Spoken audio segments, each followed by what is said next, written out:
Hello, everybody. Welcome back to the GallowgateShots YouTube channel and GallowgateShots podcast. We are back with another match reaction. This one, Newcastle couldn't manage to get all 3 points. They couldn't get a single point as Brighton arrived to St James's Park, but we will go through it in certain stages of the game. I am your host today, Kris, joined by Iain and Joe. Boys, first time in a while I managed to get the starting 11 correct in the prediction video. Eddie Howe had a couple of decisions to make, some made for him. If we go through the starting 11, you've got the likes of the injury to Trips, which meant Tino was obviously the obvious choice to come in there at right back. Alexander Isak was fit and ready to play again, so he returns to the starting 11, which means Gordon is put back on the left-hand side. I think the midfield at this moment in time is probably picking itself with the three in Tonali, Bruno, and Joe Linton, but we'll discuss that in a little bit more detail going forward. But yes, let's get straight into it. So, Joe, another dominant performance from Newcastle United. At the start of the season, we were saying that we needed performances, not just results. It's kind of flipped on its head at the moment, where we're getting these performances, not great performances. I'm not going to say to you, "Oh, we're amazing, we deserve to win the game," but you're getting those more positive performances, but lacking the points now, Joe. It was a frustrating watch once again at St James's Park.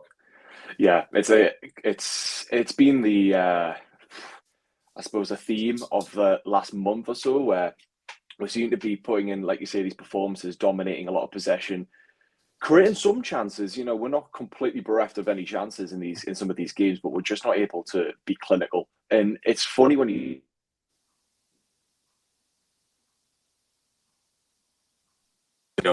brushing them aside like they were nothing, and now we're completely struggling to score even one goal in open play. It's ridiculous. I don't know what's happening. Isak is completely off the ball.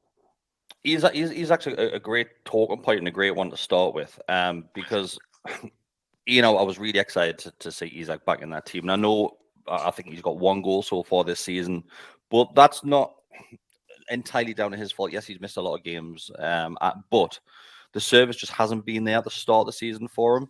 Yesterday against Brighton, we saw the opposite, where the service was there. There's opportunities for Isak to get on the score sheet.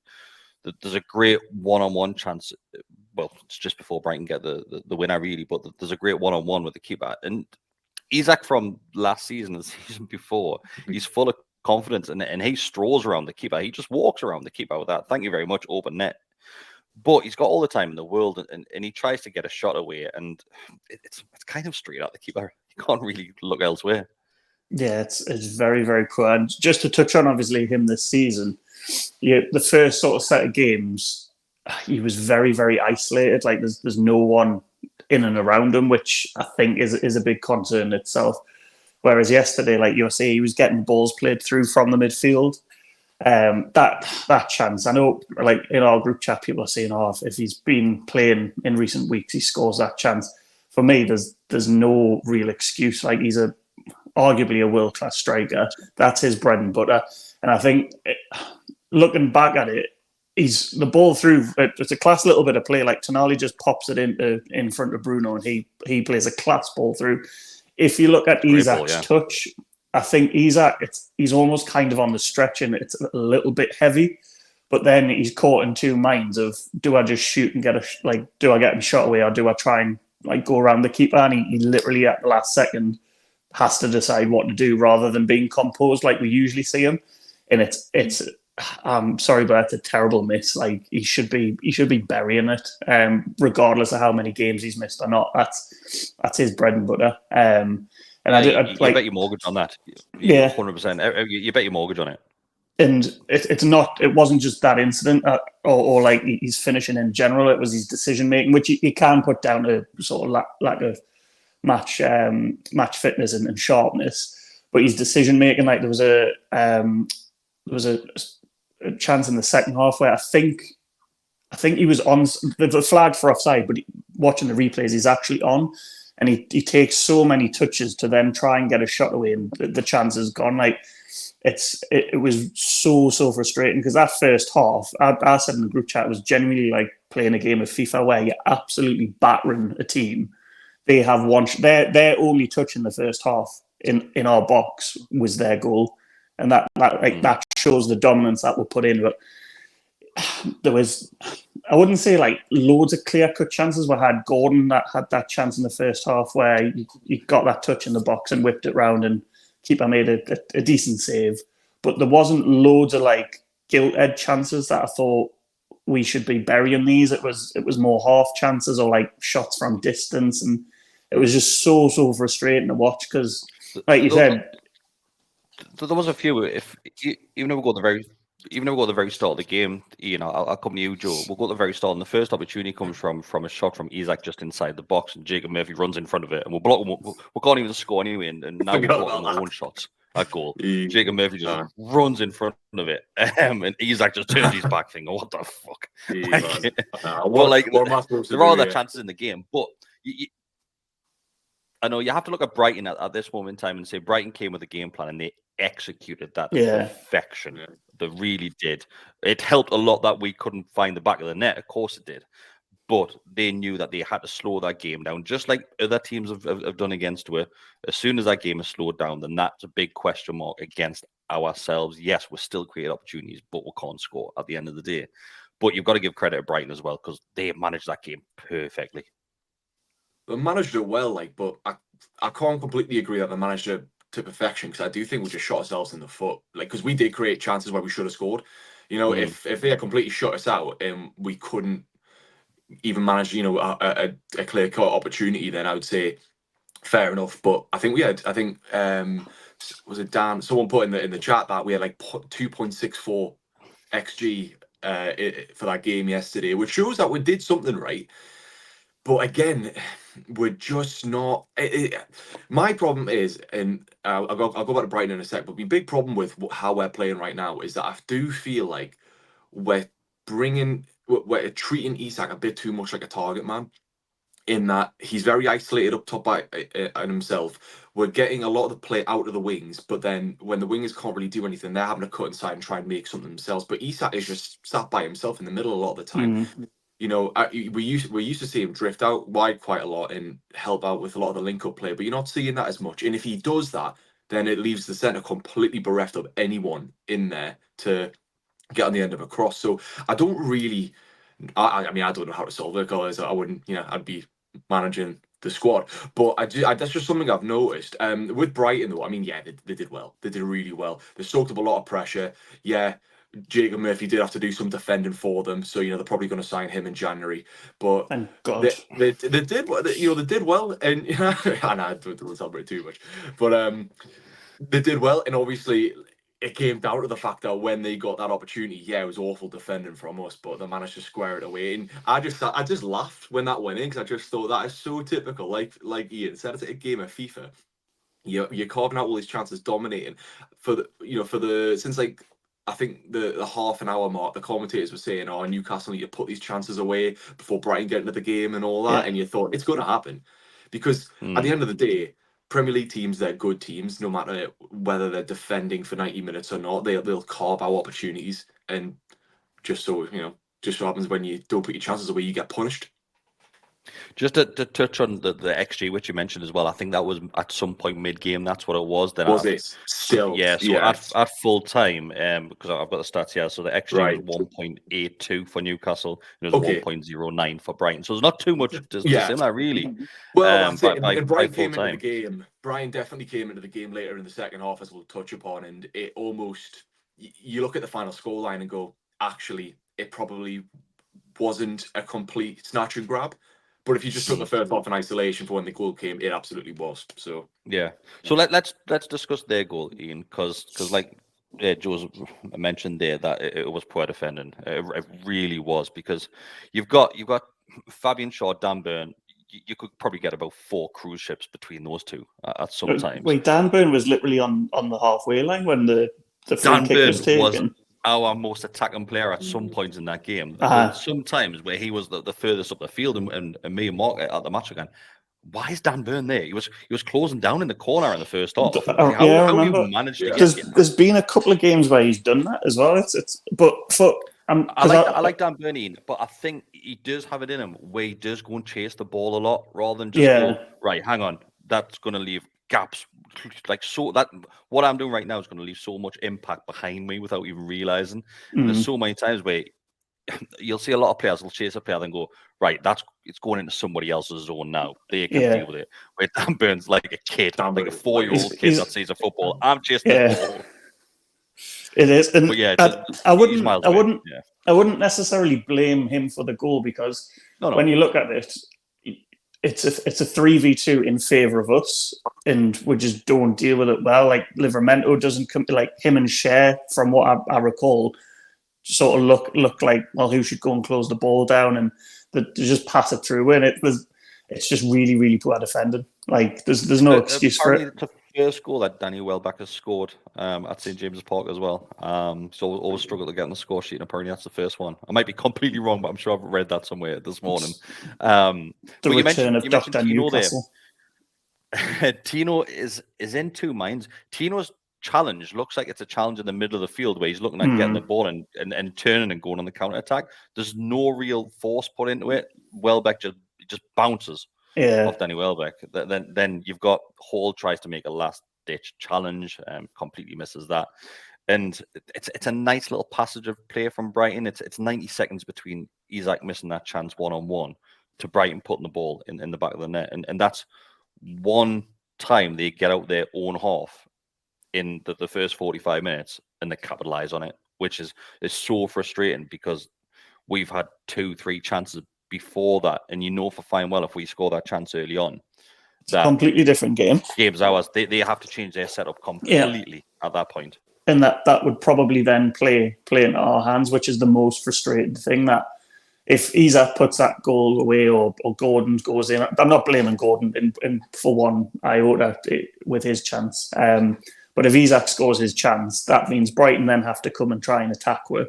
And we've been known to be very good on the counter. It just seems like going into the second half as well. I think we played maybe for about 15 minutes. We looked a bit decent. Though obviously there was stoppages in play, which just to go off on a tangent a little bit, the referee. I'm not blaming him for us losing because we shot ourselves in the foot by not converting the chances we had. But literally, it was every little single like foul. Like there was a one in the second half where Gordon's closing down. I think it might have been Igor or whoever their centre half was. There's literally no contact, and he just falls to the floor. Then handballs it, and it's a free kick to Brighton. It was like little things like that. Like Gordon was getting kicked up a height again, and there was no like yellow cards yet. We got 2 yellow cards in the first half. It's just little things like that kind of added to the frustration of the day. But in the second half, it seemed like we'll run out of ideas. Like we'll get the ball in the final third, like in and around the box. And I think this has been not just this season. It's been, if you look at last season as well, we'll get the ball in and around the box and slow the game down because we're looking for that perfect pass or that perfect opportunity to get a shot away. And it just lets teams then get behind the ball and set, and we then can't break them down. And like I say, we'll play it all right for about 15 minutes, and then there was the stoppages in play, and then Brighton in the second half did very, very well. They slowed the play down, they held onto the ball, they held the play up well.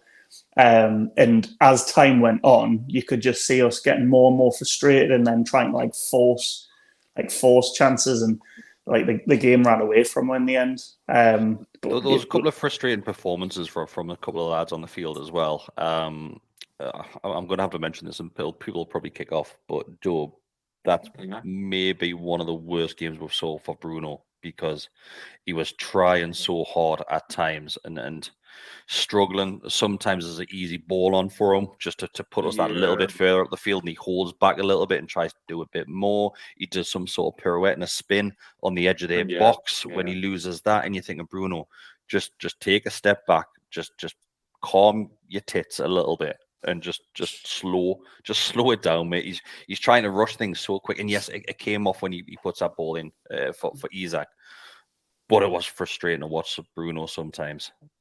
Well, this is I mean, I agree to an extent. This comes back to the problem of creativity in the midfield, and Bruno's clearly saying that things aren't working and he's trying something different out of desperation. It's similar to Isak's performance when he could have slotted Jacob Murphy in, but he decided to basically run across the entire face of the 18-yard box to try and get a shot away because you saw he was so frustrated because he couldn't get that clear-cut chance again after he missed it in the first half. But with Bruno, again, he's right. He's flanked from with like the likes of Tonali and Joe Linton, who, I mean, we haven't seen enough of Tonali to really make much of a judgment in terms of his full skill set. But Joe Linton is, whilst he's a battering ram and he's really good at driving forward in all this stuff, he's technically not the best player. He's not going to do all these pirouettes. He's not going to do all these dink balls that Bruno does.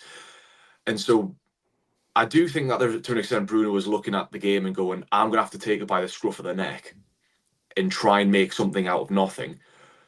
And I admire the confidence because he is a confident player. He knows he's got that ability, but at the same time, he's not a 10.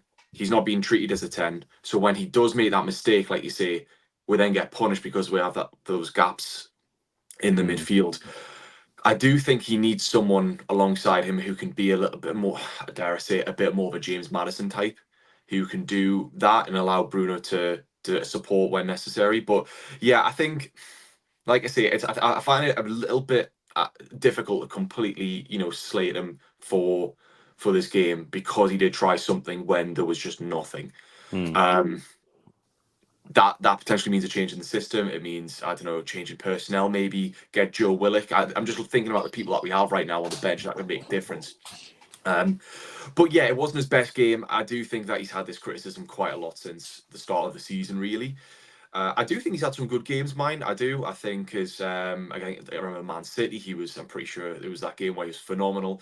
He's had these moments, but he's trying to take a lot on himself, I think, and it's coming up short.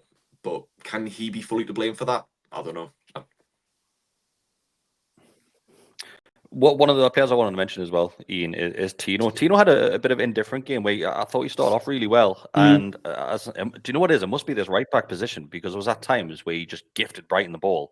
And it's similar to what we've seen from Trips as well, especially last season.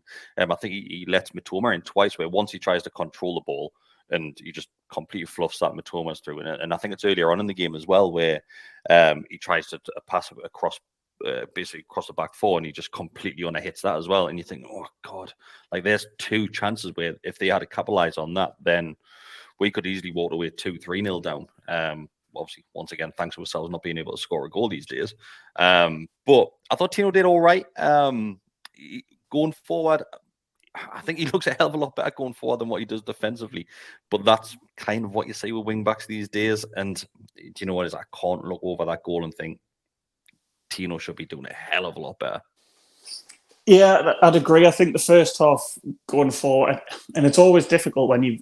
Do I like the bloke Jacob Murphy? Like he's just not a Premier League footballer, so that in itself is a hindrance. And we looked at the left hand side not too long ago, where I think it might have been Kelly was playing with Barnes, and there just wasn't a chemistry there.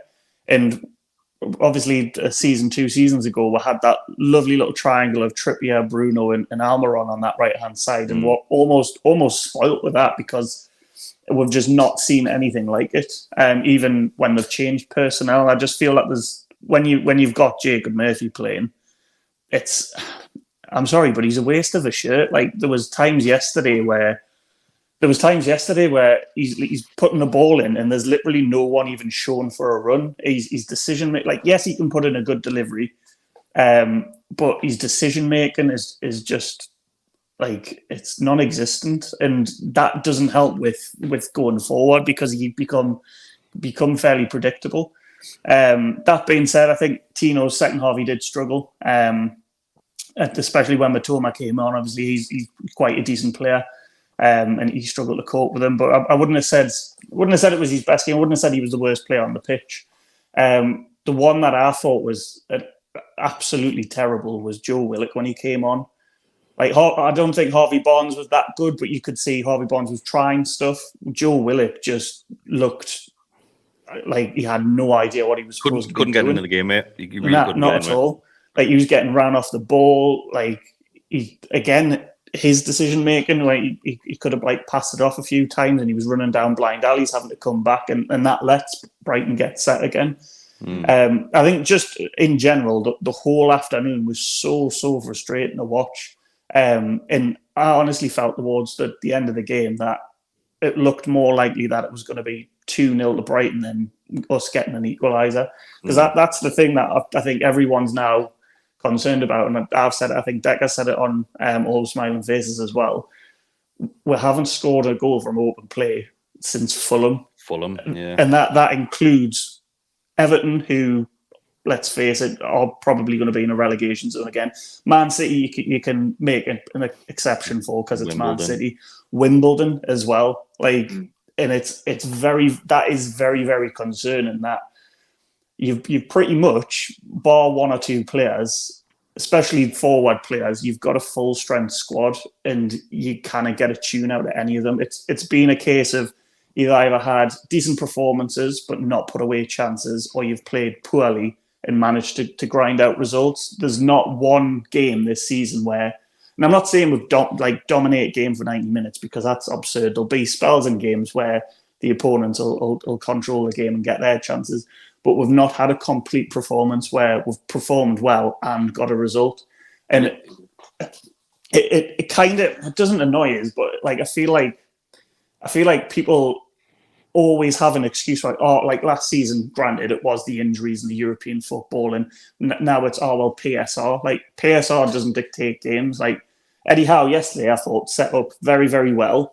We sort of conducted a game plan where we should have been 1-2-0 up, arguably. But there's just something doesn't seem right. Just nothing's clicking at the minute. And that for me is concerning. No, I agree. I agree. I think, as in the game plan, yes, we'll have created opportunities. So to then, because I see that on social media last night, people mentioned like some financial fair play, PSR. Well, they're not the ones that are one-on-one with the goalkeeper. Like that's chances. Yes, I know overall in the grand scheme of things, behind the schemes, yes, it does impact to a certain degree. Of course, it does. Everybody knows that. We're not daft. But the chances are there, and the chances have been there in a few games, and we just haven't capitalized on them. Joe, I want to come to you, and because this is something which I'm going to be doing every week. So anybody that's doing the match reactions, I want to refrain from looking at the likes of player ratings through websites, or likes of Chronicle, Shields Gazette, wherever you get your player ratings from. On the spot now, aren't you? Right. So if you were to pick a man of the match from Newcastle's team, who would your man of the match be? And who would you say would have been rated the lowest, not including substitutes? I think the lowest is probably quite easy to guess, to be fair. Is it? I mean, yeah. Lowest, is it? Yeah.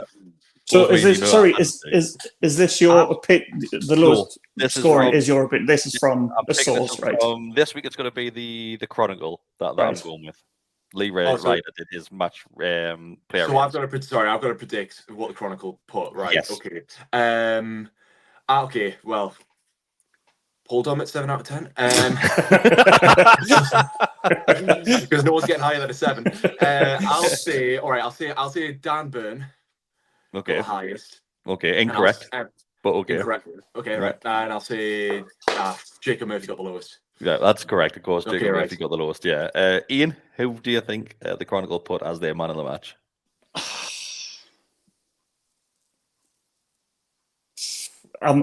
Judging on the way this conversations went, I reckon they'll have probably picked Bruno, but I think he was as much as I think he is a good player, he wasn't good yesterday. Like that was something that I was a bit baffled by yesterday, was Eddie Howe's substitutes. And I know, like, people are like, I stupidly went on Twitter, I searched for Howe out just to see what the general consensus was.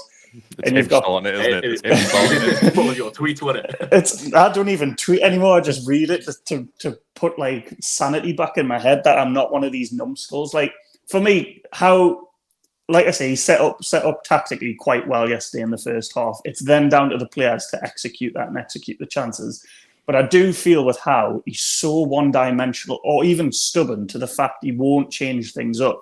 So all he's done is changed like for like. He hasn't changed the system.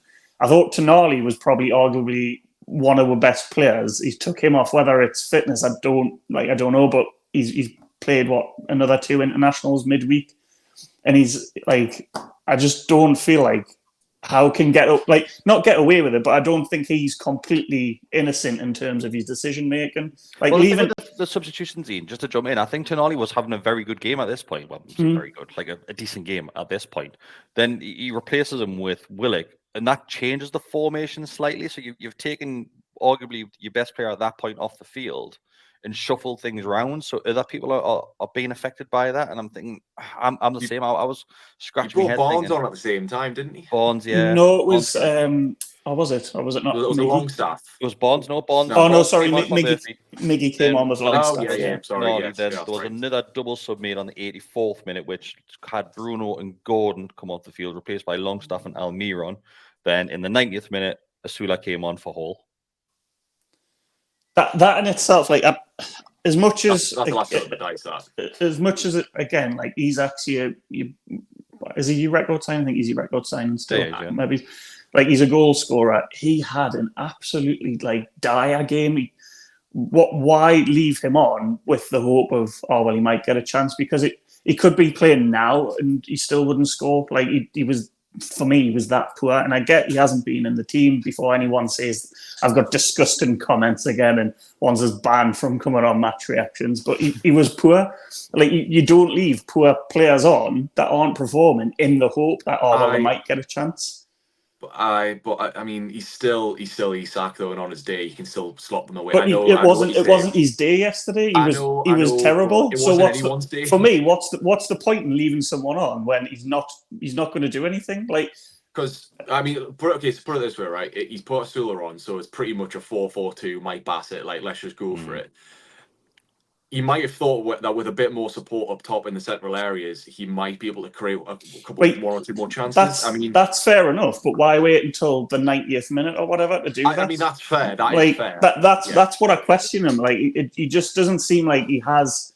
For me, Eddie Howe just doesn't seem like he has a plan B. And I got called out for saying that's an old man in a pub's opinion, but elite managers, they can tweak things tactically to then get the best out of the system and the players that they've got at the disposal. Whereas I personally don't feel like Eddie Howe has that.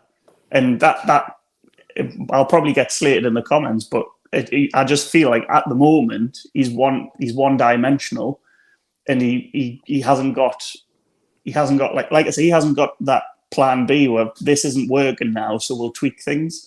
If anybody does disagree with Ian, then become a member for $2.99 a month, and we'll actually send you his mobile telephone number as well, so you can just call him and give him abuse as well.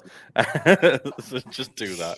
And just to like say straight away, this isn't me saying I want Eddie Howe out or I think he should be sacked. because I genuinely don't think, with the players that we've got at the moment, I don't think there's anyone that could actually do much better. But it would just be nice to see a little bit of a change in avenue of where we go, like change the formation, like not just the one change that fans want to see, and I'm guessing probably about 99% of the fans, is that change on the right-hand side. Jacob Murphy has stunk the place out for God knows how many games in a row now. Switch it up a little bit on that side. Yeah. That's all that I'm asking for, and see where that takes her. And I'm not putting all the defeats on Jacob Murphy. Of course I'm not. But he's been poor, and he's continuously getting that starting 11.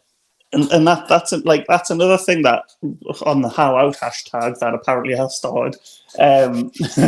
That's what people are saying. Like, he's not necessarily got favourites, but he's very loyal to players. And Jacob Murphy, yes, he went through a very good patch where he was putting in performances. He's popping up with the odd goal, the odd assist. But this season, he's genuinely done nothing. And surely he can't be worse than what Miggy Almiron can offer, because I thought for the most part he looked a bit more lively, and he was making those runs sort of in behind. Yes, he was offside once or twice, but he was trying to get himself in those positions, where Jacob Murphy yesterday literally just wandered around the pitch. Well, you know for fine well, Miggy's probably going to get his chance in the upcoming games, which is going to be back-to-back Chelsea and Arsenal. Exactly. Like, you put them in when Arsenal. But I think overall yesterday, because I don't want to be too negative. Overall, I thought we had a game plan that was working. We just couldn't we're not clinical enough, and that's where the concern is that we're now having scored a goal from open play, and we're realistically, other than the Isak chance yesterday, we didn't have clear-cut chances where we looked like we're going to score. And that in itself, I think you could arguably throw in the two chances which Gordon gets as a great Gordon in the second half, which he should be doing better with.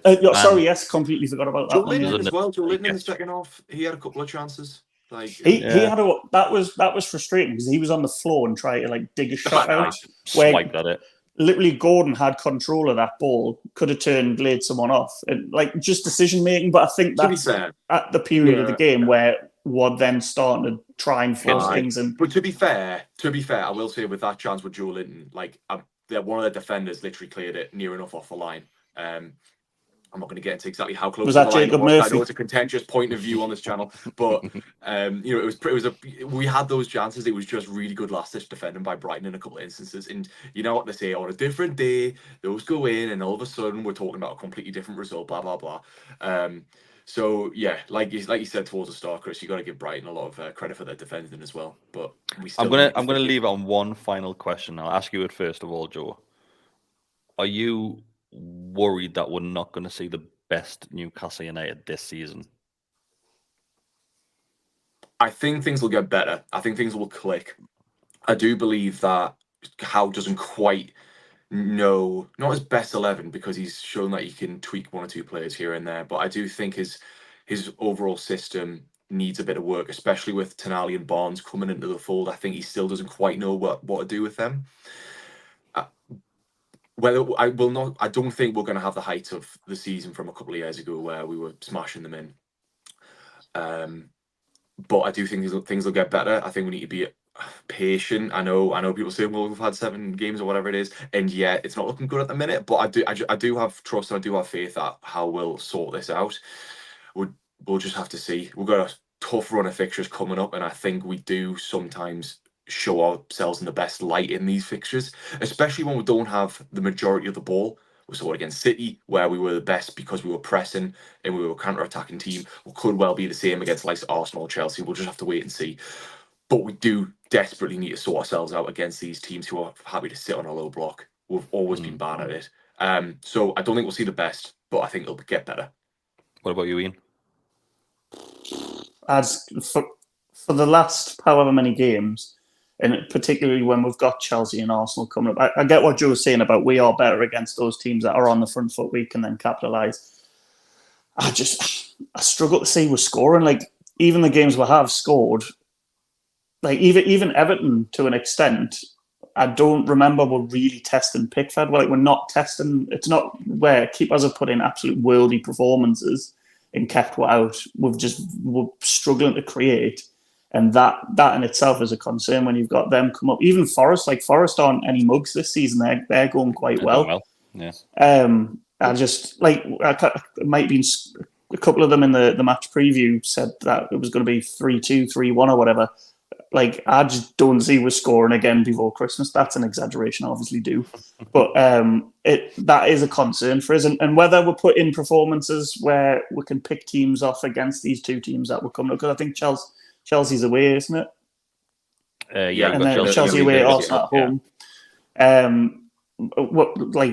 Maybe we can put in a performance, but for me, we're now in a position where we are playing fairly well. Not for a whole game, but the majority of a game. But now we're not getting results, and that concerns us a little bit. Not from in terms of how being sacked or anything like that, but just how do you fix that? And at the minute, I personally. I agree with Joe. I don't think he knows how to get the best out of the players that he has. I think we'll have to look at the league table as well a little bit, yeah, because Newcastle are now sat in 8th, where Brighton capitalised on that result yesterday, and they've gone into 5th on 15 points, where Newcastle sit on 12. Everybody's humming and hawing saying, Manchester United, the absolutely shite, worst team ever.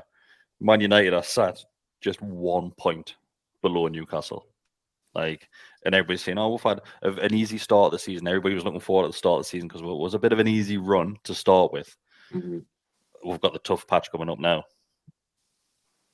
Show what we're made of. We'll show what we're made of. I will say that we can't underestimate Wilson and Botman coming back. before Christmas. I mean, assuming Wilson comes back before Christmas, we know what he's like. But assuming he comes back and stays fit, I do think that will help us massively at both ends of the pitch. And I agree with Wilson. So we'll see. I think not even just from a optimistic. tactical point of that. Just and I think that's why we were so poor last season. Obviously, we had loads of injuries. We played those 4 games with the same 11 for 90 minutes. We didn't have anyone to make the starting 11 a little bit cautious that I have to put in a performance here because Wilson's going to like be in my grave as quick. Like we haven't been in a position where players have to perform, otherwise they'll be dropped and someone else will come in. Like especially the forward position. I mean, you front three. You've got Barnes, you've got Gordon, but then you've got Mickey Almiron who.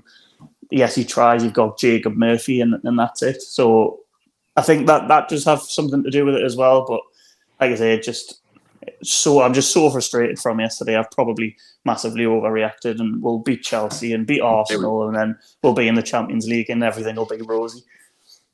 And stop searching for hashtags. I just wanted to see, like, because obviously I am quite reactive, as you know, in the group chat. I felt I've mellowed down a little bit.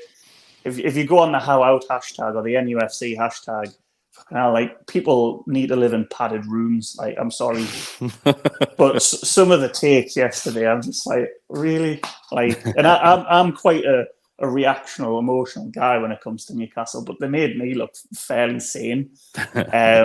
But like I say, there was positives to take from yesterday.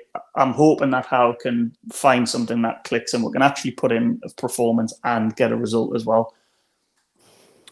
Perfect. Right, I'm going to end it there, boys. Thanks for joining me this morning. I know it's always a tough one to discuss a defeat, but hopefully we've got some positives out of this one. It hasn't just all been negative. We've got some positives in this one. It's not the end of the world, of course it's not, but it should be better when we're getting those chances.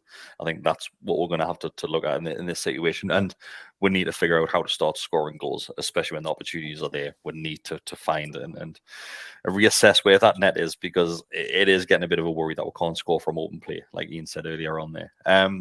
If you have been watching this, thanks very much. Just like the video, it means a lot to us.